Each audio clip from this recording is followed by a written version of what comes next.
અને આ પહેલી વખત એવું થઈ રહ્યું છે કે કોઈ બીમાર પડે એના માટે સરકાર પૈસા આપે અને મોદી સાહેબે 10 લાખ રૂપિયા સુધીનો ખર્ચો કોઈ બીમાર પડે તો એમણે ખર્ચવો ના પડે ને એના પૈસા સરકાર આપે આવી જે યોજના મૂકી છે ને એ ગરીબ અને મધ્યમ વર્ગ અને ખેડૂત માટે એક આશીર્વાદરૂપ છે. નહીંતર બીમાર પડીએ ને એટલે દેવામાં ડૂબી જઈએ. 2 લાખ 4 લાખનો ખર્ચો થયો હોય, કોઈને કિડનીની તકલીફ થઈ હોય, કોઈને હાર્ટની તકલીફ થઈ હોય, કોઈ બાળકોને અથવા તો ડિલિવરી પ્રસંગે, તો એક વખત જો ખર્ચો મોટો થઈ જાય તો પરિવાર પછી એમાંથી બેઠું થવું અઘરું થાય. પણ આ યોજના ખૂબ આશીર્વાદરૂપ છે. એનો લાભ પણ આપણા વિસ્તારને પણ લેવડાવીએ. તમારો પ્રેમ અને લાગણી હું જોયું છે કે આવ્યો ત્યાંથી કરીને આવ્યા સુધી બધા આખા ખૂબ લાઈનમાં. ને આજે તો અહીંયા આવ્યા છે ને મેઘરાજાએ પણ શરૂઆત સારી કરી છે, એટલે મેઘરાજાની કૃપા થઈ છે, એટલે તમારા બધાના મન પણ ખૂબ સારું છે. અહીંયા કમલેશભાઈ સાથે તેજાભાઈ, પ્રભુજી અને અહીંયા બેઠેલા બધા આગેવાનો, વડીલો, તાલુકા પંચાયતના પ્રમુખશ્રી, ઉપપ્રમુખશ્રી, ડેલિગેટો, જિલ્લા પંચાયતના ડેલિગેટો, હમણાં મુકેશભાઈ શિક્ષણ સમિતિના ચેરમેન, એ પણ રજા લઈને એમને એક મિટિંગ હતી તો હમણાં બધાની વચ્ચેથી કીધું કે હું ત્યાં થરાદ છે તો ત્યાં જાઉં છું.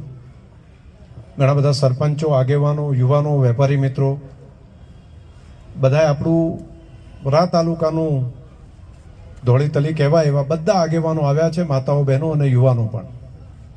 આ ડૉક્ટરને ને એમને, રમેશભાઈને ને એમના સમગ્ર ટીમને શુભેચ્છા આપવા માટે, આશીર્વાદ આપવા માટે આટલા મોટા સંખ્યામાં બધા આવ્યા છે. તલાવ ભરવા માટેની જે યોજના છે એ આવતા ચોમાસું ચાલુ થાય એ પહેલાં આપણે તલાવ ભરવાનું કામ ચાલુ કરી દઈશું. એ આખી યોજના પૂર્ણ થઈ જશે. એટલે વરસાદ આવે ને એ પહેલાં તમે એની તૈયારી કરવી હોય તો મગફળી વાઈન તૈયાર કરીએ. ઘણી વખત શું આદરા જતા રહે એટલે બાજરી પાવાનું હોય, બીજું રહી જાય, તો એક પાણી એમાંથી પાઈ નાખ્યું હોય ને પછી વરસાદ આવે તો એકદમ સિઝન આપણી સારી થાય. આવું મગફળીમાં થાય, બાકી બધામાં પણ થાય. પછી પાછળથી રોયણની કેવી કંઈ કરવાની જરૂર ન રહે, આદરામાં જ આપણું કામ થઈ જાય તો ઘણું સારું થાય. તો એ કામ આપણું થશે. બીજી, તમે બધા અહીં આવ્યા છો તો એક માહિતી મારે તમને બધાને એ આપવી છે કે સુજલમ સુફલમ કેનાલમાં ત્યાંથી પાણી જે આવે ને એ અહીંયા છેલ્લે સુધી પહોંચવામાં મુશ્કેલી થાય છે.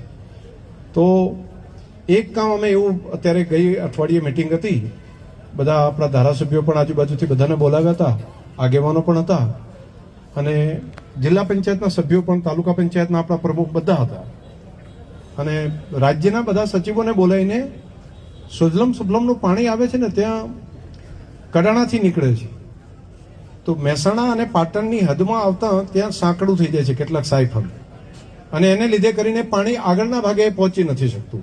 એટલે આપણે પમ્પિંગ કરી નાખવું પડે છે. તો એમાં 3-4 સ્ટ્રક્ચર જે બાકી છે એ યોજના મુકવરાઈ છે. વચ્ચે સાબરકાંઠામાં બહુ ભરાઈ જાય છે એટલે એના હાથે જો વધારે પાણી નાખે તો તૂટી જાય છે. તો એને જો મજબૂત કરાવીએ 2 જગ્યાએ તો આપણા પાણીમાં કાયમી અહીંયા સુધી પહોંચાડી શકાય. અને પમ્પિંગ કર્યા વગર આવીએ કે એવી વ્યવસ્થા થઈ શકે તો એ 2 મંજૂર કરાવી દીધા છે. 2 કામ ત્યાંથી, તો એક કામ ત્યાંથી વધારાનું થાય. હવે ત્યાં આપણને એક પમ્પિંગ સ્ટેશન અત્યારે કાંકરેજમાં નાખ્યું છે, ત્યાંથી તો પાણી નાખે છે, પણ આપણે ત્યાંથી નવી જે લાઈનો નાખીએ છીએ તો એમાં પણ એક પાઇપલાઇનથી જ્યાંથી પાણી નખાય છે તો આસોદર પાસે આપણે આ લાઈનમાંથી સુજલમ સુફલમમાં નાખે છે, પણ એ પાણી એટલું બધી બાજુ 2 બાજુ નથી પહોંચી શકતું. તો 2 કામ નવા આ નવી લાઈનમાં આપણે નખાવવાના છે. એક ચાંગડાથી આગળ જે પાઇપલાઇન નીકળે ને એને એમાંથી એક પાઇપલાઇન નાખીને જ્યાં શેડો પૂરો થાય છે ને ત્યાંથી એમ વળતું પાણી નાખવા માટે એની મંજૂરી પણ આપણે લઈ લીધી છે.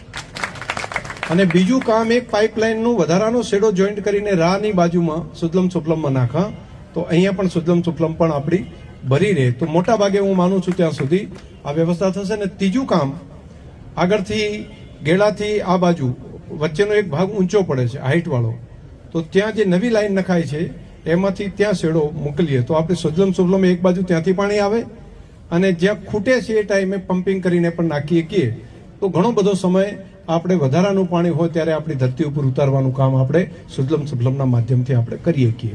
તો આ હિસાબ પણ તમારા બધાની વચ્ચે જે કામ કર્યું હતું અને આટલા બધા બેઠા હતા, ખેડૂતો છો બધા, તો જે તમારા માટે આ કામ કર્યું છે તો એની જાણકારી પણ તમને બધાને આજે આપું એટલા માટે કરીને આ એક વાત મિલી.